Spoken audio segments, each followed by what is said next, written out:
Hi, welcome to Delicious and Light. So we're making pumpkin bread for our second quick bread, and it's very similar to the banana bread we made, but slightly different because there's going to be some different flavors in it. So banana bread, the recipe I've been using for years and years is actually a large recipe. It takes 2 loaf pans, but I've never messed with it because it's always worked and it's always been so delicious that I never halved it. And quite honestly, the great thing about quick breads is you can make them, wrap them real tight after they've cooled and pop them in the freezer. And then if you're having unexpected company one day, or somebody comes, is coming, or you're going over a friend's house, you've got a quick bread that you could just defrost and serve to them or give to them. So as with any quick bread, we're going to put dry ingredients in one bowl, we're going to put wet ingredients in another bowl, and then we're going to combine them. So this serves 16 people, and what we're going to do is we'll do the dry ingredients first. We need 3 cups of flour. All right, so the first thing I'm going to do is add 3 cups of flour in here. And I'm going to end up sifting most of the ingredients together so that they're nice and mixed in together and there's no clumps of anything. We'll just get 3 cups. And it's important then when you're baking that you level off your ingredients, so this way you don't have too dry of a quick bread. So 3 cups is a lot, so I'm going to start sifting a little bit now. And I'm also going to add, in this recipe, we'll get the sugar out because we'll be doing that too.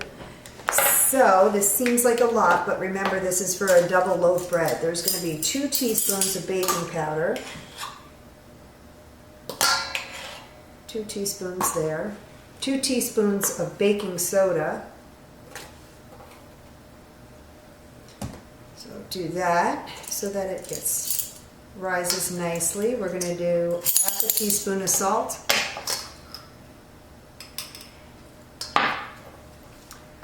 and half a teaspoon of cloves. This is where you can get creative. If you like more cloves, you can add more in. If you don't like cloves at all, you can leave it out. Whatever you like the most. We love cloves in this house. We also like cinnamon. So we're going to do 2 teaspoons of cinnamon. But again, if that's not your favorite, no worries. Just put 1 teaspoon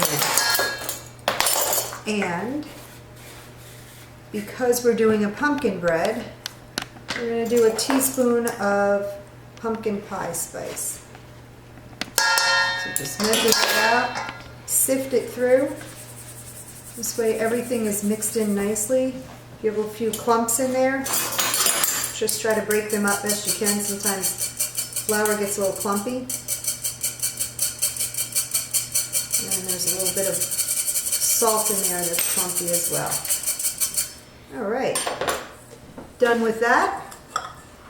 And from here we want to add sugar. Now for this, the original recipe that my family has always made takes 2 cups of sugar. But what I'm doing to keep it a little bit light and have less sugar in it is I'm going to do 1 cup of regular sugar and a half a cup of stevia.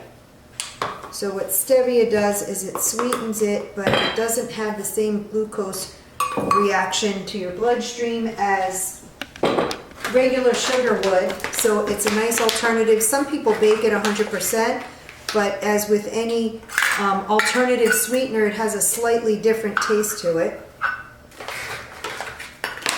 So I like to mix it with regular sugar as well, and what that does is you won't even notice that there's an alternative sugar or an alternative sweetener in there.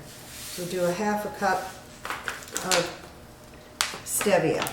Let's put that over there so that it's not in the way. And that is it for the dry ingredients. Just to mix it up a little bit, I'm going to take a whisk. We've already sifted the flour, so that's nice.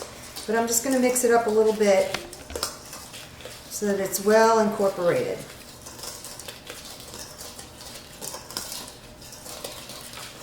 And we don't need the brown sugar for this recipe, we'll need that for our apple. bread later. So for our wet ingredients, you want to do a 1/3 cup of unsweetened applesauce. That keeps it nice and moist. And the beautiful thing about pumpkin bread, let me grab a spatula, is that the pumpkin puree, now this is important, you want to get pure pumpkin puree, not pumpkin pie. Pumpkin pie filling has already been sweetened, so you don't want to use that. This has got plenty of sweetener in it already.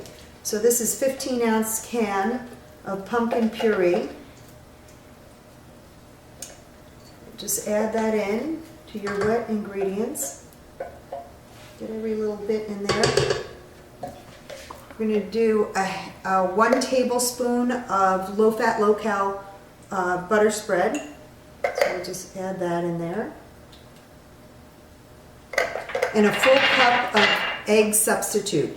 The original recipe that my family would make calls for 4 eggs. Egg substitute is a fantastic way to bake because you get rid of most of the calories, all of the fat, and it is really an egg product. So what we're going to do is just mix this up a little bit with the paddle attachment. You do want to preheat your oven to 350 degrees, and I apologize for not mentioning that. But you don't have to remember all this because all these recipes are on the blog, so you can get these recipes and not have to sit there and write this all down, which is great. So we've got to put all this dry ingredients into the wet ingredients. So I'm going to start off slowly. Definitely make sure your mixer is on slow. It doesn't matter if you don't have one of these stand-up mixers, you can do this with your regular hand mixer if you want. But I want to put this in slow so that I don't end up with a cloud of dust all over the kitchen. And as I'm doing that, I just want to remind everybody to like us on Facebook and follow us on these YouTube videos because we try to do these as often as we can. And also our website, deliciouslight.com. Alright, so we're at the point where we can start just tapping the rest of this in.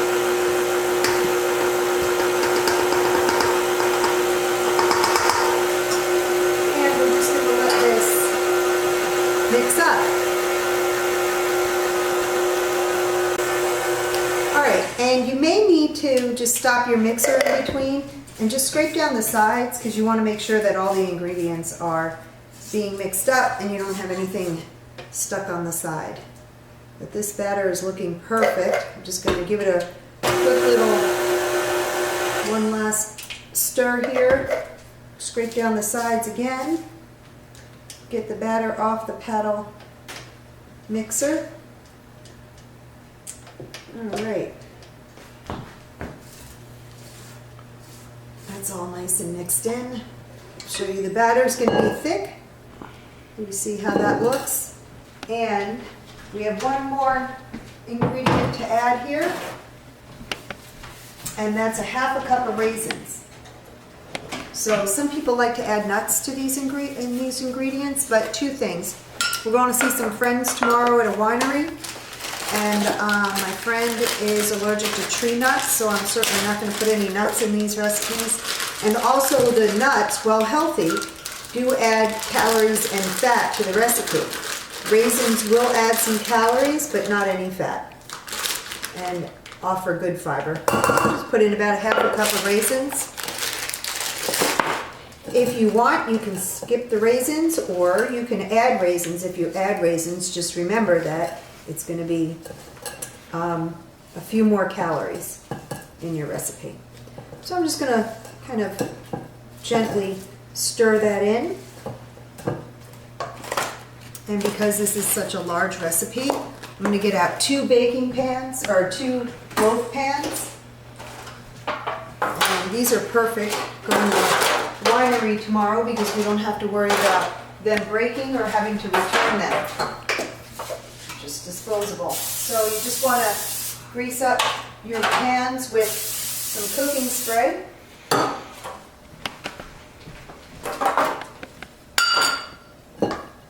Pour this into each pan.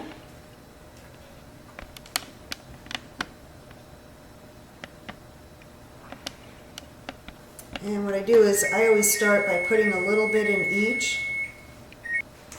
And then what I like to do after I put a little bit in each is just try to eyeball it and evenly distribute between the two loaf pans.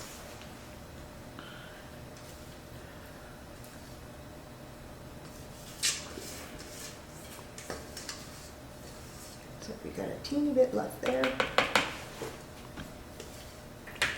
Teeny bit left there. Beautiful. And then we'll go over to the oven. Got our apple bread still cooking in the top.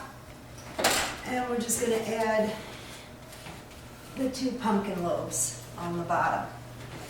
This will cook for 50 to 60 minutes, so I'm going to set the timer for 50 minutes and then check it. I will see you soon.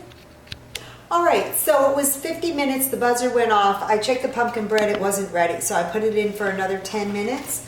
So we're going to check this now, and I think it might be done. So let's go here and do the toothpick test. And it comes out clean, so we are done. So this took a full 60 minutes. You know, ovens all work differently, so it's better to be safe, put it in for the least amount of time and just check it. So we're gonna take down both our loaves of the pumpkin bread, and like I said, I'm gonna use one for the winery tomorrow, and I can either enjoy one now or freeze it, so I'm gonna enjoy it. So what I'm gonna do is just let it cool for a few minutes, but to show you all what it's going to look like, let's just take this out, grab a knife, and we're going to try it, which is the fun part. So sometimes it's great that you make a little too much. I'm not a real in-person kind of person, so I'm going to cut the first piece out. Oh, this is hot. It smells delicious. See, it's nice and moist. I'm going to cut the second piece and try that one, and try desperately not to burn myself too much. So let me get a paper towel. Put that on the paper towel. Let this cool for a second. Take a little bite of the edge. I'm going to try to avoid that raisin because it's going to be super hot. Mmm. Delicious. I love the spices. I'm a big fan of cinnamon, so having all that cinnamon in this bread is just delicious, and the other spices in there, it's just fantastic. So again, check us out at deliciouslight.com. This recipe will be on there with all of the estimated calories, fat content, oven temperature, time cooking, and all the ingredients. And also don't forget to like us on Facebook and follow us on YouTube. So until next time, enjoy. Thank you.